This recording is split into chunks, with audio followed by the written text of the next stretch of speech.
día a todos. Muchas gracias por acercarse al tercer encuentro de veterinarios de la Cámara. Estamos muy contentos de poder darle continuidad a este evento que arrancó en el año 2014 en Rosario y tuvimos la segunda edición acá el año pasado. Así que estamos contentos de poder darle continuidad a este encuentro para que los veterinarios, los profesionales de los engordes puedan debatir y plantear todas las cuestiones técnicas que tengan que trabajar entre ustedes. Estamos un poco atrasados, me hizo pegar un susto Jorge, pero llegó y está acá, así que va a arrancar con su presentación. Creo que todos los deben conocer. Jorge es médico veterinario de la Universidad de La Plata, doctor en Ciencias Veterinarias también de la Universidad de La Plata, y actualmente es director del CEDIVE, del Centro de Diagnóstico e Investigaciones Veterinarias. Así que sin más preámbulo, te dejo, Jorge, con la charla. Después vamos en el pase vemos más cómo vamos a seguir el día, les cuento, pero no quiero demorar más la charla de Jorge, así que arrancamos. Dada la presentación, Jorge, después tendremos las preguntas que ustedes tengan que hacer. Estaremos con algún micrófono dando vueltas por las mesas para que lo consulten a Jorge. Muchas gracias y esperemos tener un buen día. Bueno, buen día a todos. Vamos a prepararla.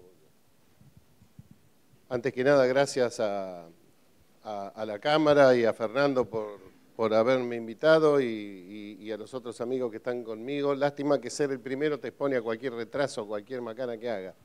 Así que sin demasiado introito, vamos a ver si comenzamos entonces a tratar de ver si tenemos un enfoque un poco original, más que original, productivo respecto al tema de parásitos, que ya hace tiempo lo considerábamos un tema cuasi superado, por lo menos viéndolo con uno de los cristales que se puede ver el problema en el campo. De cualquier modo, lo que ahora nos está llamando la atención como problema es algo que de algún modo lo veníamos viendo, por lo menos los que estamos en este tema desde hace rato. A ver si apretamos bien los botones. La primera visión que tenemos de los parásitos gastrointestinales, casi diría yo que de la década del 60 o del 70, es un poco esta, la versión clínica de un animal totalmente destruido, enfermo, casos de mortandad como origen de cualquier consulta, y esa visión antigua que ya habíamos perdido nos llama la atención ahora que bastante seguido se convierte de nuevo en un motivo de consulta. Este tipo de animales ya no es tan raro ver como era hace 10 años, por lo menos de consulta de establecimientos organizados y bien llevados. Por eso, un poco, lo que pensamos es que hay que pensar en el cambio más bien de enfoque y volver a revisar un poquito los detalles que hace un tiempo eran bastante más conocidos. El eje del conocimiento sobre el parasitismo gastrointestinal tuvo base desde ya hace muchos años en trabajos hechos en la pampa húmeda, porque llamaba más la atención y porque la ostertagiasis como tal parecía ser la entidad por excelencia del parasitismo gastrointestinal en rumiantes. Todos los demás géneros que participan de esta infección compleja y múltiple parecían o ser poco patógenos o llegar tarde al convite de las lesiones principales. Así que la ostertagia se llevó el interés mayor desde principios de los 70 y prácticamente desde los comienzos en el INTA de Castelar a organizarse un poco el conocimiento y los recursos para trabajar en esto sistemáticamente, pasó la posta al INTA de Balcarce en aquellos tiempos de Casaro.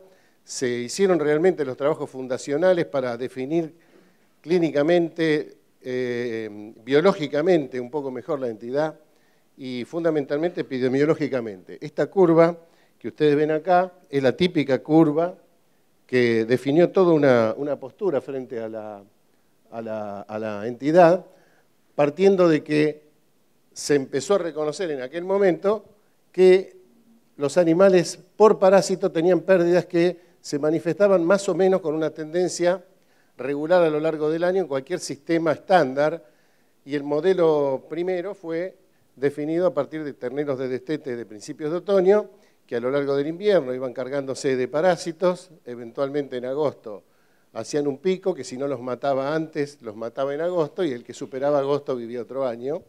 Y lo cierto es que explicar esta curva, definirla, fue todo un trabajo repetido en otras regiones del país también, desde mediados hasta fines de los 70. Luego de despertar ese interés y de caracterizar cada vez mejor la patología, empezaron a hacerse estudios básicos de epidemiología. Y el primer estudio básico, inspirado por este gráfico que trajo Williams hace muchos años a una reunión en el Sheraton, definió toda una escuela que en el INTA Balcarce y en la Facultad de Tandil, en el INTA de Anguil y luego en Rafaela y en otras estaciones del INTA fueron construyendo las distintas variantes de presentación de esa curva, de la presentación de hipobiosis de Ostertagia. Piensen ustedes que en la década del 60 la mayoría de los colegas, revisando bibliografía importante, manejaban la hipótesis de que las ostertagiasis de tipo 2, aquellas que surgen de la desinhibición masiva de larva, se presentaba claramente en agosto. Esos estómagos con esos granos, que era común ver muchas veces en las lesiones de animales en invierno, pero se asociaban a una hipobiosis que no conocíamos. En el INTA de Balcarce comenzaron entonces a tratar de definir ese panorama y se estableció la primera versión local significativamente diferente de la enfermedad, y es que la ostertagia se inhibe a partir del mes de agosto, se acumula durante los meses de primavera, y por allá en el mes de enero en la zona nuestra, tal vez en febrero, un poco más tarde, un poco más al sur, y en forma un poco más variable, se van desinhibiendo oleadas masivamente de ostertagia. También esa curva reveló en distintos estudios que durante la primavera, siempre hablando de sistemas pastoriles, por más que los animales estuvieran levantando una cantidad importante de larvas que se fueran a inhibir, no manifestaban signos de pérdidas clínicas ni subclínicas, pudiendo cargar una alta carga de parásitos que luego en el verano podría llegar a sorprender. Y sin sorprender, nosotros que hemos intentado medir el efecto de los parásitos en esa época del verano, en realidad muchas veces hemos dejado animales sin desparasitar en lotes tratados en diciembre. La verdad que siempre hubo diferencia. Da la impresión como que en un sistema con una carga estándar es poco probable que no se produzca alguna diferencia de ganancia de peso en los meses de verano como consecuencia de esas larvas inhibidas al desinhibirse. Pero durante la primavera esa carga es soportable. Y es así porque son larvas de cuarto estadio muy temprano, la agresividad masiva del parásito se manifiesta más cuando estos parásitos están creciendo, aumentan 3, 4 veces su tamaño en pocos días y todavía más haciéndose adultos. Así que a partir de este modelo de ostertagiasis inhibida se plantearon una gran cantidad de trabajos en la década del 80 que tuvieron algunos, algunos cultores importantísimos que pudieron demostrar a lo largo del tiempo que este modelo, además de ser cierto, es manejable. La manejabilidad del modelo parte, y esto sí, voy a tratar de dar importancia al asunto, parte de considerar que durante este periodo ocurre una acumulación de parásitos adultos y de larvas en el pasto. Es como un periodo absolutamente positivo de producción de parásitos, en donde los animales ciclan, las larvas nacen en abundancia y fundamentalmente, aunque al acercarse el invierno se haga más lenta la evolución de esos huevos y esas larvas, de cualquier manera la acumulación es inevitable. Por eso el pico llega hasta el mes de agosto. El control en este periodo debería orientarse a evitar las altas cargas de larvas en los pastos y evitar que las cargas en los animales superen los umbrales de tolerancia subclínica o clínica. Al llegar la primavera, la estrategia era considerar si esa primavera provenía de un invierno con alta carga de larvas en el pasto y si esas larvas inhibidas fueran lo suficientemente importantes como para generar el riesgo de esta separación de curvas al final del verano. Lo cierto es que esta porción y esta otra tienen una estrategia bastante diferente. Un solo tratamiento a final de diciembre en animales que hubieran acumulado larvas durante toda la primavera pareciera ser suficiente para controlar ese evento potencialmente patógeno de la ostertagiasis de tipo 2. Pero es más difícil discutir qué se puede hacer acá. Algunos pensaron que había que esperar a que los animales desparasitados mensualmente, puestos como una especie de indicador en el pastoreo, revelaran frente a la majada, iba a decir, al lote principal, una diferencia de peso que pudiera ser atribuida entonces a los parásitos. En ese momento se podría tomar la decisión de desparasitar y había la posibilidad de un crecimiento compensatorio porque en un periodo muy corto, en una pastura, es posible que 3 o 4 kilos revelaran alguna diferencia, pero pudieran compensarse. Hay una tesis muy linda de Carlos Descarga en Marcos Juárez, no, la tesis en realidad es de maestría en Balcarce, donde comparó razas índicas con razas británicas, y él demuestra que en animales magros esas pérdidas son más difíciles de compensar que cuando se dan en animales más gorditos, digamos.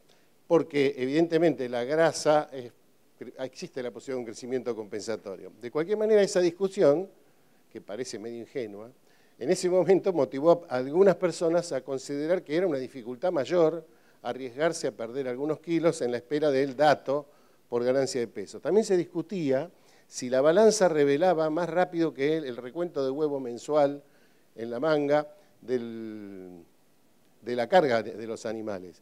Y digo en la manga porque también ahora estamos pensando seriamente que si uno va a hacer un control por recuento de huevos, casi que habría que hacerlo en la manga, porque eso de encerrar un lote de animales, llevarse las bolsitas, mandarla a un laboratorio, que a lo mejor es jueves a la noche, si el viernes no la procesan, va a llegar el lunes.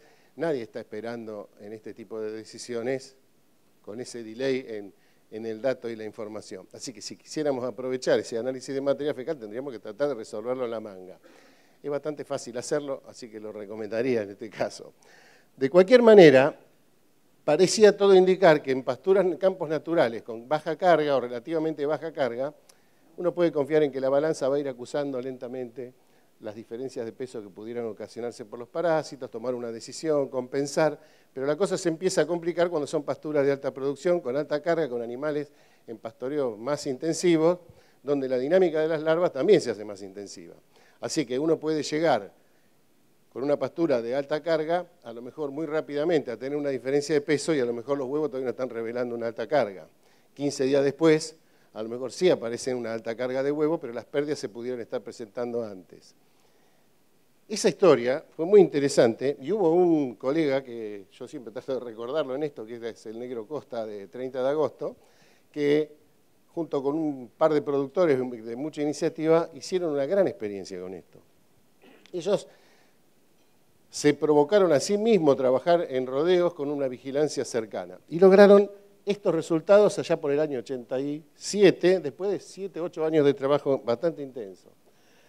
Ellos pudieron lograr, acá estamos hablando de unas 70 tropas, divididas entre británicas e índicas, en pasturas de Trenkelauken, bastante intensivas algunas de ellas, y lograron, frente a la posibilidad de un tratamiento continuo, un tratamiento mensual o cuasi mensual, de un promedio de 7 a 8 tratamientos en el caso de las británicas y un poquito más en el caso de las índicas, tratamientos que eran demandados por la situación particular de cada mes de visita, pero que en el caso de los tratamientos sistemáticos, según los meses que durara la recría, eran mensuales. Él pudo obtener resultados con los tratamientos tácticos con un número de dosis muchísimo menor, entre 2 y 3 dosis por recría, con diferencias de peso que en realidad eran relativamente chicas, las diferencias de 8 y de 12 kilos acumuladas en promedio en esas tropas. Había algunos casos donde inclusive habían ganado más los lotes tratados tácticamente.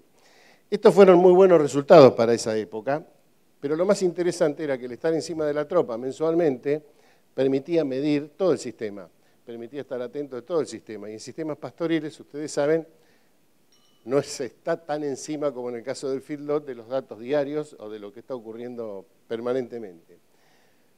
Finalmente, terminado ese periodo, el Negro presentó este informe, que es lo que a mí más me interesa llamar la atención acá.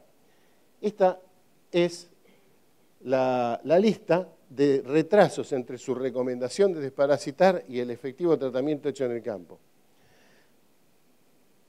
Él tuvo retraso de 5 días en este conjunto en 3 oportunidades, entre 10 y 15 días en 18, de 20 días en 5, de 25 días en 11. Piensen que para esta epidemiología 25 días ya estamos afuera de la escala. Y así sucesivamente, hasta que llegó a tener un caso, o dos, de cerca de 90 días después de que él indicaba el tratamiento, que los productores finalmente le hacían caso. La conclusión un poco triste que sacó de acá, de hecho, uno de estos campos era la madre del muchacho que trabajaba con él, era asistente, de que es muy difícil asesorar cuando uno toma cierta distancia del momento de aplicación de la medida. Y esto derivó, a pesar del esfuerzo hecho, en que era mucho más obvio intentar hacer la desparasitación, esa sistemática que se pensaba como un testigo, como una metodología de trabajo. No había impedimento, los medicamentos son baratos, los medicamentos eran eficientes en el control, y prácticamente desde los fines de los 80, la gran cantidad de personas que se ocupó del tema hizo como mínimo tratamientos sistemáticos durante el invierno para disminuir la acumulación, cuando no durante todas las requeridas en todo el tiempo. Los medicamentos siguieron siendo cada vez más baratos y la verdad es que si no hubiera habido aparición de los casos de resistencia sería perfecto. Pero en el año 2001, o fines de los 2000, apareció el primer caso concreto y objetivo de resistencia comunicado por Pachi y Anciani, donde predominaba especialmente Coperia pectinata, había algunos tricostróngilos y con avermectina. De ahí en adelante, los casos se fueron sucediendo, pero casi anecdóticamente. Se empezaron a generalizar ya en estos últimos años. Y Carlos Descarga comunicó en el año 2013 un caso o una serie de casos de coperiosis pura, clínica, con presentaciones de animales enfermos, directamente relacionados con falla de tratamiento. Inclusive con alguna falla de tratamiento con ricobendazol, que no es lo que hoy pensamos nosotros, debería ser lo más frecuente. No sé si esto tiene que arrancar solo. Debería. No sé cómo hacer para que arranque ahora. Pero, a ver. Vamos a ver si lo podemos mover. Si no, se las debo. No sé qué pasa, pero los videos cuando haces un cambio de algo siempre... Bueno, se perdió. El anteaño pasado, en La Paz, fuimos a atender una consulta de unos colegas que venían teniendo problemas con cuatro en realidad establecimientos, donde hasta se le estaban muriendo animales después de desparasitarlos, en general con ivermectina. El error, me parece a mí, fue dudar de los parásitos el tiempo suficiente como para que en el mes que lo hubieran podido terminar el problema llegó a mortandades importantes. Lo cierto es que cuando llegamos al campo, pudimos visitar 3 de esos establecimientos en La Paz, en Feliciano y en Federal. Prácticamente todos estaban en la misma situación en esa misma semana. Eran animales que en general provenían de un destete precoz. En algunos casos estaban sobre pasturas todavía con recría, con alguna suplementación. Y en uno de ellos era directamente una extracción del destete del campo de origen y trasladado a un corral de encierre donde más o menos todos los años se engordan más o menos 1000 animales de la misma firma y estaban con 25 o 26 días de haberse retirado y los animales en el propio corral se seguían muriendo. Así que revisamos esos animales, la historia más o menos es así, de 800 animales que se destetaron en el establecimiento La Serena, que es el establecimiento de cría, quedaron las hembras, en ese lote, en ese mes que siguió el tratamiento con ivermectina 315, murieron 35 animales sobre pasturas que a su vez venían pastoreadas con estos animales. El Deseo es el establecimiento donde está el corral de encierre, volaron los 400 y pico de machos, que en el encierre 10 días venían muriendo ya los primeros. Hicimos HPG en los dos casos, los valores no eran extremadamente altos en este caso de la pastura donde estaban las hembras, sí en los machos, y hicimos una necropsia y recuperamos prácticamente Coperia pura. Lo interesante de esta necropsia para nosotros en ese momento fue la cantidad de coperias que encontramos en el cuajo. La bibliografía cita que hay coperias en el cuajo, nosotros nunca esperamos encontrarlas, en necropsias comunes hay muy pocas, pero realmente, no tengo foto acá del intestino, el edema del intestino y la limpieza de otros parásitos, perdón, la ausencia de otros parásitos, luego de estos tratamientos, la verdad que llamó mucho la atención, pero se trataba de Coppelia punctata, Coppelia pectinata, en el intestino y en el cuajo, y en total los valores llegaron a ser casi de 58.000 parásitos adultos. Bueno, el caso quedó confirmado y en este caso el tratamiento alternativo con ricobendazol resolvió el problema en el corto plazo. En otro establecimiento ahí no hicimos una necropsia, pero pudimos comprobar por lo menos cómo venía la situación en ese caso. Estos son valores de HPG de animales que habían sido tratados hacía 45 días con ivermectina 315, y estos son los valores de la selección de animales que estaban en peor estado y que fueron muestreados especialmente. Estos animales también con 45 días, pero estos con 5 días de un tratamiento previo con ivermectina. La concentración de esta población resistente en este momento es tal vez lo que hace llamar más la atención de los casos. Otro establecimiento, aquí estuvimos un poco más en el Charabón, lo mismo, lotes dispersos con distintos manejos sobre praderas, con suplementaciones, otros de un lotecito más enfermo que estaba en un potrerito muy chiquitito y suplementado. Prácticamente el promedio de 15.000 huevos por gramo, los animales estaban en un estado deplorable, y igualmente con el antecedente de tratamientos con ivermectina de pocos días anterior. En total, en este caso, se murieron el 7% de los animales. Así que entre el 5 y el 7 o algo más del por ciento de los animales en un brote de este tipo termina en un mes y pico muriendo.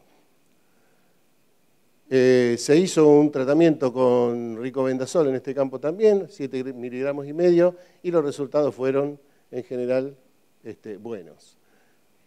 En ese momento nosotros no podemos hacer un test de resistencia, porque la población que tienen los animales es una selección de tratamientos cercanos y en realidad no representa la dispersión que tiene la susceptibilidad en las larvas que están en el campo. Pudimos hacer, bueno, este es el estado de los animales en ese momento, terneros estos que, aunque los ven así, estos terneros tienen 8, 9, 10 meses. Y se habían comido todo durante el verano y principio del otoño. 3 meses después, en uno de esos campos, en 2 campos, en el Charabón y en La Serena, hicimos un test de resistencia, suponiendo que estaban levantando ya la carga de larvas que había en el campo. Y nos dio una eficacia del 74% al ricobendazol y del 73% en Haemoncus y en Coppelia, y en ivermectina prácticamente no hubo resultados. Estas variaciones muestran que aisladamente algunos animales resultaban, pero llama la atención el avanzado estado del tema del ricobendazol ya ahí, en un campo donde la alternativa de manejo fue, y creo que sigue siendo, porque no fuimos más a este campo, del ricobendazol. En el caso de La Serena, el levamisol anduvo bien, el ricobendazol anduvo bien y la ivermectina se mantuvo en niveles bastante bajos de eficacia, sobre todo con Haemoncus.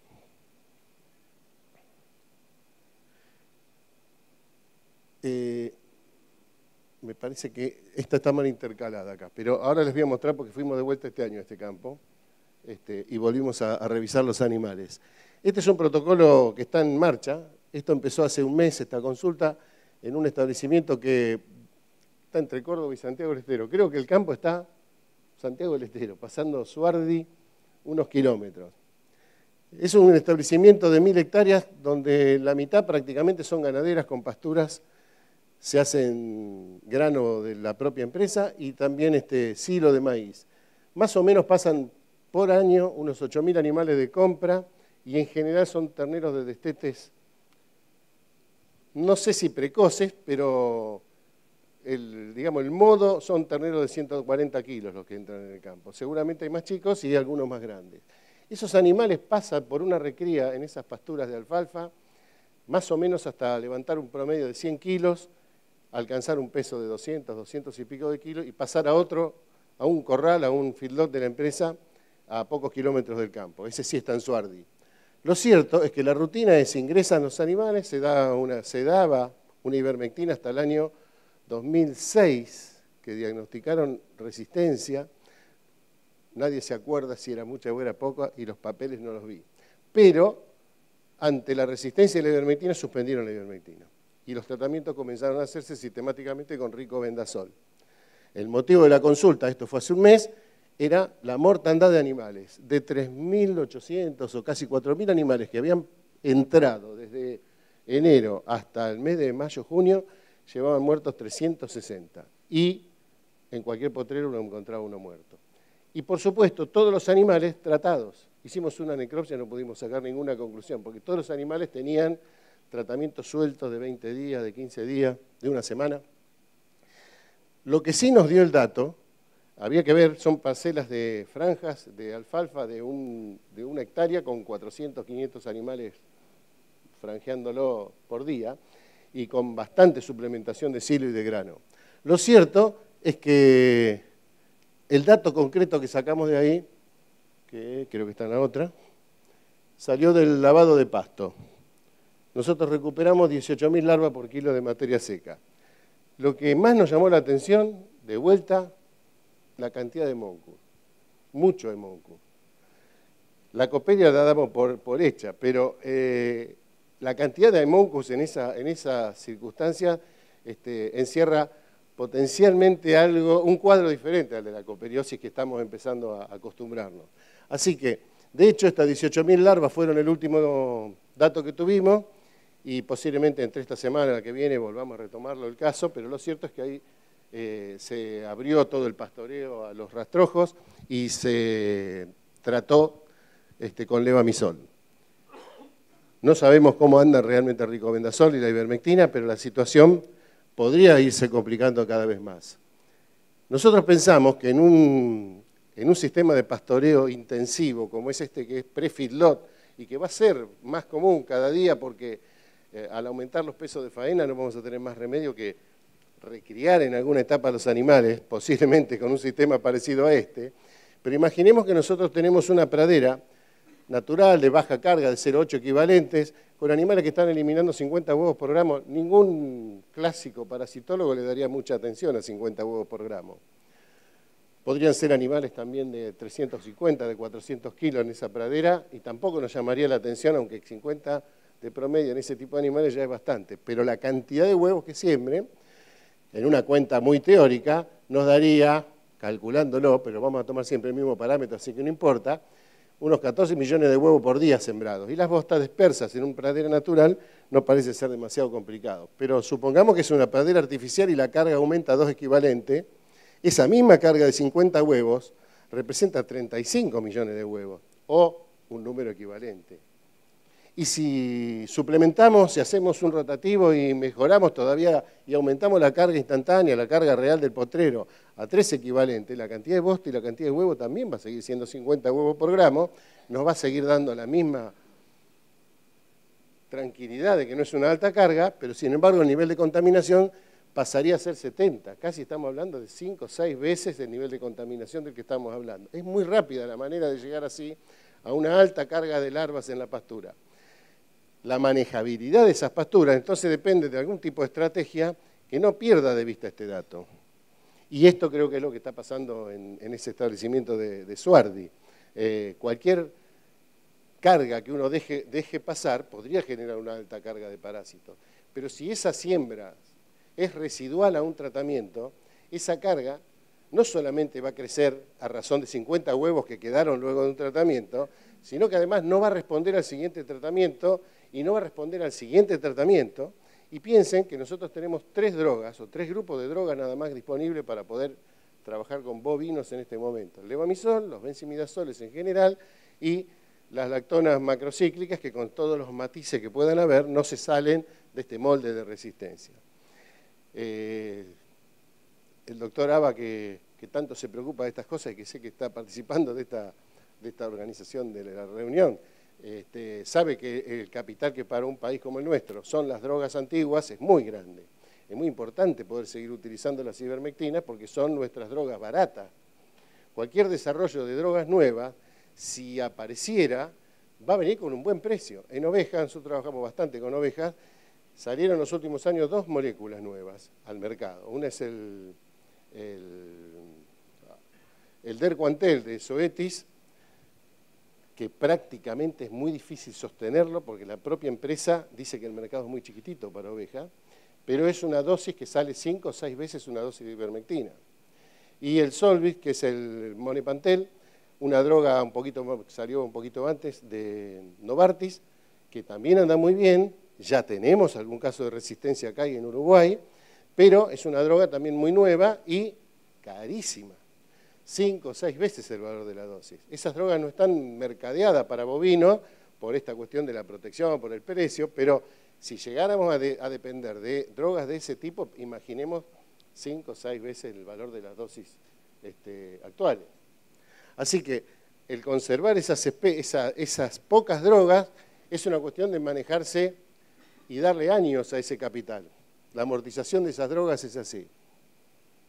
En algún lugar me parece que quedó colgado el final de aquello del charabón, lo vamos a ver ahora. El impacto de las cargas residuales. Entramos sí ahora al feedlot y traemos carga de parásitos que vienen de los campos. En general, en el norte es absolutamente frecuente la resistencia de la ivermectina, es más abundante la carga relativa de coperia y de moncus en los terneros. Si nosotros revisamos acá, este es el campo del deseo, cómo funciona el feedlot, fuimos este año de nuevo a ese campo de la mortandad, hicimos un tratamiento con una combinación de levamisol y de ivermectina frente a una ivermectina pura.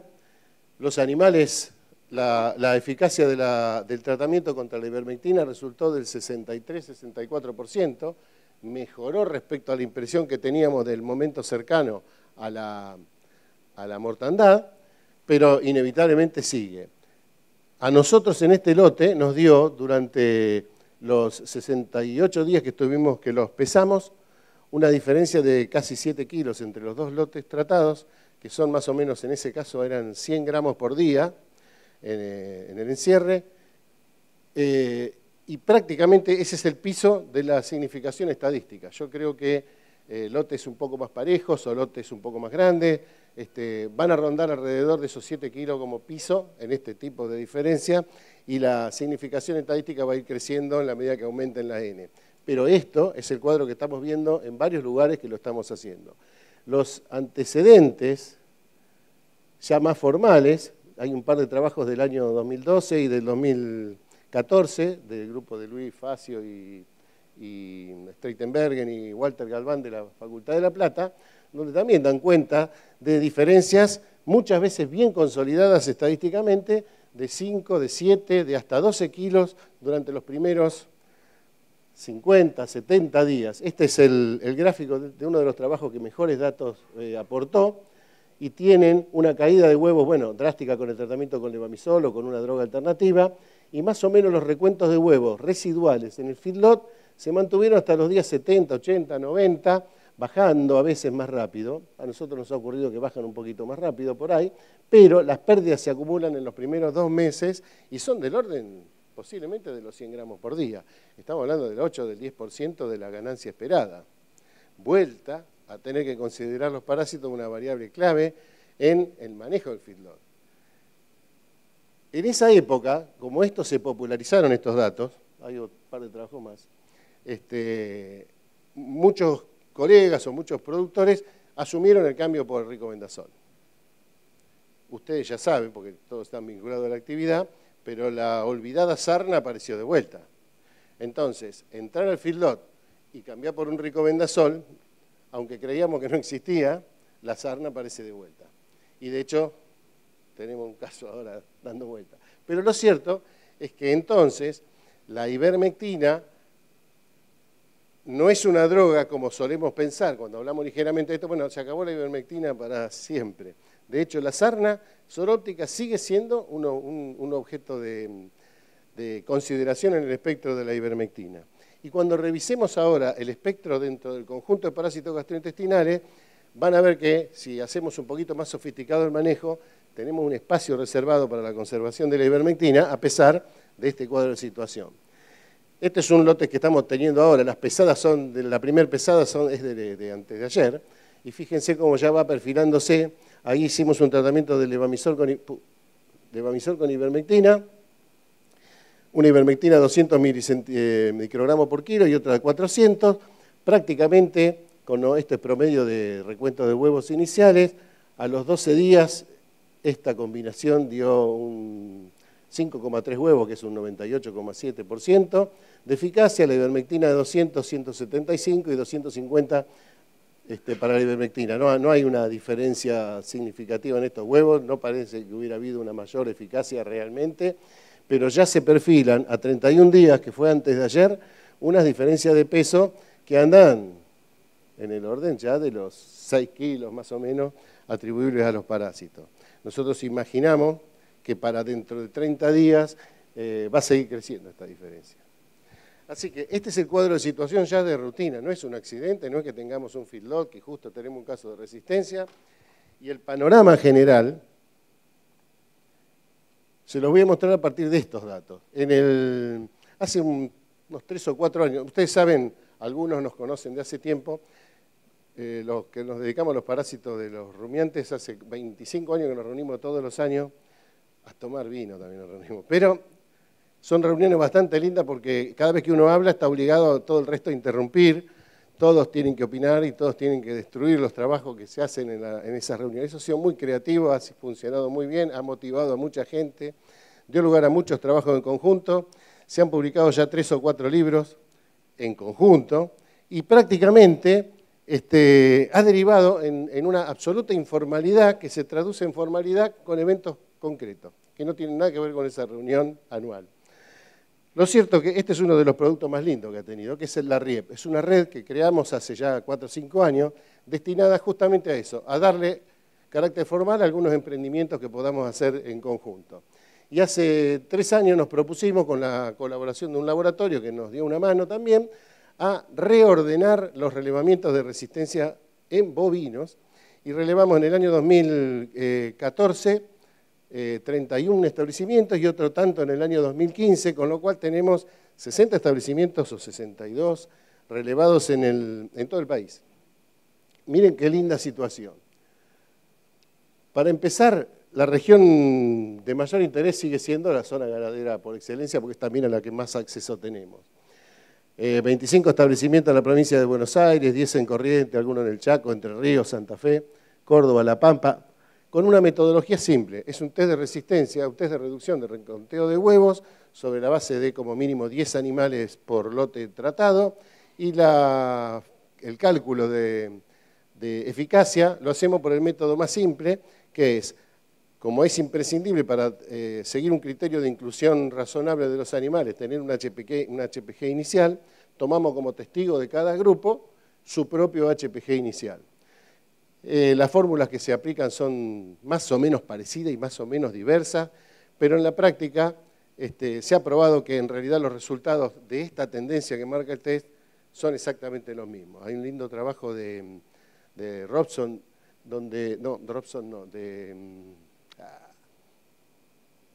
ya me olvidé, los australianos que son los recontra estadísticos, y se relevaron ahí 63 casos de necropsias versus reducciones de recuento con HPG, calculando con todas las fórmulas posibles. Estas fórmulas todas dan el mismo resultado.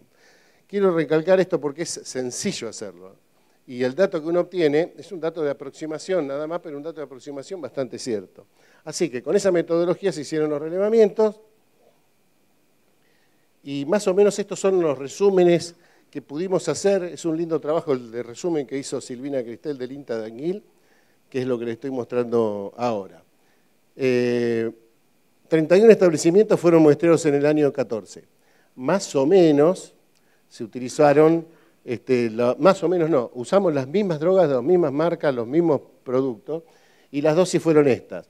Digo más o menos porque en el segundo año, a pedido de algunos que tenían dudas, incluimos fenbendazol oral. y realmente los datos que obtuvimos al final son bastante interesantes con el fenbendazol oral.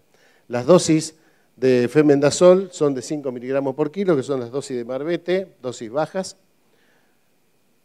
Y más o menos los resultados son estos. Yo quiero recorrerlos con ustedes con un poquito de tranquilidad, porque fíjense, de los 62 o 63 campos, el 95% manifestaron alguna forma de resistencia. Consideramos que una cepa es resistente cuanto menos del 90% es la eficacia promedio, o siendo del 95, entre el 95 y el 90, el límite inferior del intervalo de confianza da por debajo de 90. O sea que cuando es muy variable, alrededor de 90-95%, también empiezan a haber sospechas fundadas de resistencia. Lo cierto es que 60 de los 62 dieron algún tipo de resistencia. En el año 2005, 10 años atrás, el relevamiento de FAO dio 60. Los campos susceptibles son muy poquitos y este es el total de los 2 años que relevamos. La distribución de los campos más o menos surge de esta puntuación y fíjense, tenemos para ivermectina prácticamente el 93% de los campos con resistencia versus 55 en el 2005, 18 de 62 al ricobendazol, casi el triple de casos de resistencia. En el caso de la ivermectina más el ricobendazol, el 27% de los establecimientos revelaron resistencia a ambas drogas, cuando era el 11% en el 2005, y incluyendo el levamisol, además de las otras drogas, un solo caso y con un nivel de eficacia que todavía no es para asustarse demasiado. Podemos seguir pensando que el levamisol es una droga de alternativa todavía sin casuística de resistencia en cepas de bovino que sea importante. Pero ojo que existe en otros lados, existen cepas ovinas, y por supuesto que el levamisol tiene una restricción de eficacia en su espectro, que es la larva inhibida de Ostertagia. Así que, andando más en detalle, la eficacia promedio para la ivermectina fueron más o menos del 55%, entre 0 y el 88%. Esto muestra por qué aparecen los casos clínicos. En el caso del ricobendazol, tenemos casos del 13% de eficacia, o sea que clínicamente se pueden dar. No tenemos el dato exacto de este campo de Santiago del Estero, pero es muy probable que esté en este rango. El caso de la ivermectina y el ricobendazol juntos, en realidad el ricobendazol versus el oral se lo muestro en la última diapositiva porque vale la pena mirarlo, y de la resistencia múltiple de levamisol y ivermectina, prácticamente el porcentaje de eficacia todavía es bajo, es resistencia, pero no es el dramático que podría manifestarse con casos clínicos todavía. Y es un solo establecimiento el que está en esas condiciones. Y por último, entonces, esta condición de resistencia antihelmíntica a benzimidazole, mirándola con un poquito de detalle, fíjense, en ricobendazol inyectable, el 73% de promedio de eficacia, entre un 13 y un 88, mientras que para el fenbendazol en los mismos establecimientos encontramos un 80, pero un rango que va entre el 72 y el 89. O sea que muy por debajo está el número de campos donde los niveles de eficacia estuvieron para considerarlo resistente y cuando estuvieron los niveles de resistencia fueron menores. Esta línea de pensar que las aplicaciones orales de medicamentos suelen ser más eficiente, empieza a ser todavía mucho más sostenida ahora. Hay una serie de trabajos hechos en Tandil con el grupo de Lanuse y la tesis de... Qué viejo que estoy, ¿eh? Ayúdame, Odriozola. No, pero la piba esta labura con vos todos los días, que está con el negro, ¿cómo es? Me mata. De Mercedes. La tesis de Mercedes Llovera, gracias. Me mata la piba después. Una hermosísima tesis donde hace una evaluación de la cinética y de la eficacia de alternativas de tratamiento oral de varias drogas, incluyendo lactonas macrocíclicas, y prácticamente esa vía sería de elección. Tanto con el caso de los fenbendazoles o los benzimidazoles orales en general, como de cualquier otra droga, las formulaciones orales marcan esta tendencia a dar una mayor eficacia. A esto agreguémosle que tenemos que volver a recordar el ayuno como una condición previa para mejorar la disponibilidad de las drogas y ese sería el enfoque del manejo correcto en el momento de la desparasitación. Yo entiendo que en un feedlot las aplicaciones orales pueden llegar a ser un poco más complicadas. De cualquier manera, me consta que hay productores en el norte que nunca abandonaron la dosificación oral y están cancherísimos para meter el gancho en la manga. Y les quiero recordar una anécdota de Luis San Martino. Luis San Martino, ¿lo conocen? Es un veterinario muy conocido por su especialidad en brucelosis. Es el referente de INTA de Castelar y es un tipo también muy simpático. Y además muy dicharachero. Lo cierto es que cuando empezamos, ¿se acuerdan ustedes que cambiamos la dosis de aftosa en el 99, de brucelosis en el 99, por una vacuna con otra tecnología, pero además de 2 centímetros cúbicos? Esa dosis de 2 centímetros cúbicos motivó a mucha gente pequeñas protestas, porque es muy difícil, meter 2 centímetros, uno no siente el gatillo al dar la subcutánea, que bajó la dosis. Y es una dosis que no sabemos bien si la dieron. Bueno, de eso se hablaba acá todo el tiempo. Como unos años antes era que sacar sangre de la cola era imposible. Lo cierto es que San Martino quedó con eso pegado y se fue a Estados Unidos a una reunión a hablar de brucelosis, y en el momento que él se larga a cuestionar la dosis de 2 centímetros cúbicos por la incomodidad, mientras iba hablando, vio las caras como yo les miro a ustedes y se dio cuenta que estaba fuera de lugar. Y un tipo le preguntó, le dice, perdóneme, doctor, dice, ¿quién da la vacuna de brucelosis en la Argentina? Y bueno, veterinario, dice, y para un veterinario argentino es un problema dar una dosis de 2 centímetros, le cayó como una piedra, dice, pero tiene razón. ¿Cómo no vamos a poder dar una dosis de 2 centímetros? Para empezar se le representó la jeringa de 20 con los ganchitos de A1. Y dice, ¿por qué no usamos una jeringa más chica, más finita? Bueno, esa pavada es lo mismo nos va a pasar con las dosis orales. Las cintas ruminales, masivamente, yo recuerdo haber visto bastante problemas en los frigoríficos con los vacíos, con los abscesos, sobre todo el que da muchas dosis. Así que creo que hay que ir pensando seriamente como buenas prácticas de manejo, en donde se pueda empezar a recuperar las dosificaciones orales con benzimidazoles, por lo menos. La segunda cosa es con el espectro, y yo volvería atrás con una de estas de Mercedes, no, esta.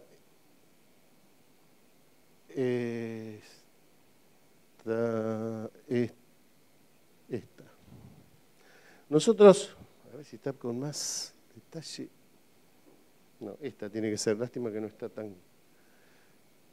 Nosotros no tenemos casos frecuentes de resistencia, falta la diapositiva correcta ahí, de resistencia a ivermectina en ostertagia. Eso no es una pavada. La ivermectina sigue siendo la alternativa para tratar ostertagia. Se acabó el concepto del amplio espectro. Todos los antiparasitarios empiezan a ser de espectro restringido para nosotros. Entonces, la ostertagia en el tratamiento de verano podría ser tratada con ivermectina sin ningún inconveniente, aún en campos donde hasta ahora los problemas están con Haemococcus y con Coperia. Pero habría que tener en cuenta que hay otros parásitos en enero que están en muy baja carga y en muy baja población de refugio en el pasto, que si los tratamos con ivermectina lo que vamos a hacer es potenciar la selección de resistencia en Coperia, en Haemococcus. Con lo cual deberíamos ampliar el espectro combinando las drogas. Ya el uso de drogas combinadas, ya sean formuladas en forma combinada o combinándolas uno en el uso de la práctica, con algunos cuidados de algunas incompatibilidades que no son especialmente graves en este caso, pero la ivermectina podría estar perfectamente indicada para el tratamiento de la ostertagia en verano o en cualquier momento, siempre y cuando la eficacia del tratamiento acompañado con otra droga pudiera ser garantizada. El levamisol es una droga de alternativa, pero como en el caso del rico, si tomamos el levamisol como que es la salida a este problema de resistencia, vamos a terminar teniendo resistencia al levamisol, vamos a no tener una eficacia adecuada contra ostertagia en primavera, verano, y lo peor es que vamos a generar resistencia inclusive en los géneros alternativos. Con el rico vendasol el problema más grave es respecto de la ostertagia, pero la eficacia contra Coperia se conserva un poquito más.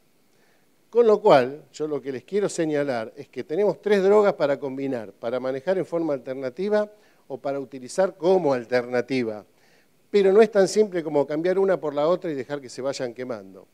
Desde el punto de vista del capital que representan las drogas, conservarlas 5 años más, 10 años más de la expectativa que tenemos ahora, es un gran negocio como un bien de capital que tenemos en la ganadería, que son drogas baratas con patentes nulas, digamos, que no tienen costos especiales que podrían tener las drogas nuevas.